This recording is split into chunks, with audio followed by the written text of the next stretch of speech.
Tila parang nalungkot si Denise Cornejo. Sinampal umano siya sa harapan ng media. Nagsumbong sa mga kapulisan na siya ay nasampal. Turo niya ang kampo mismo ni Vong Navarro, ang mismo nag-utos umano na sampalin siya sa harap ng MediaCon at ng mismo sa kalagitnaan ng kanyang interview. Ika ni Vong wala siyang kinalaman doon. At kung sinampal man siya, deserve niya dahil alam ng mga tao kung gaano kasama ang ugali niya. Siya mismo ang nag-udyok at nagdala ng sarili niya sa kulungan sa lifetime imprisonment niya kasama ang 3 niya pang kaibigan at lover pa niya. Kaya ngayon, kahit mga senador mismo ay walang kakampi sa kanya, kahit maging lawyer man ang kanyang lolo.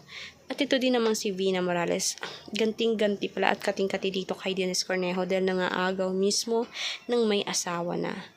Akalain mo ba naman may asawa na yung tao kung makabit pala itong si Denise para lamang sa pera o di kay parang trip-trip lang niya. Kaya ngayon, pagsisilbihan niya ang kulungan. Habang buhay siyang magdurusa dyan, magbabasa ng kung anumang babasahin niya at titingnan na lamang ang dating pangangatawan at pagmumukha niyang maganda. Dahil ngayon, ibang-iba na ang ngayong pagmumukha niya kumpara noon. Sana naman inisip niya ang lahat ng mga kagagahan niya bago naman niya gawin iyon. E di sana wala siya dyan.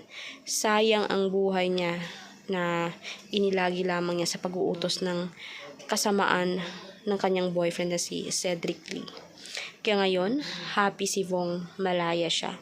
Ligtas siya at nagpapasalamat siya sa itaas at sa mga tumulong sa kanya at naniniwala. Kaya for more videos update, guys, mag-subscribe na, i-like ang video natin, i-share in public. Salamat po.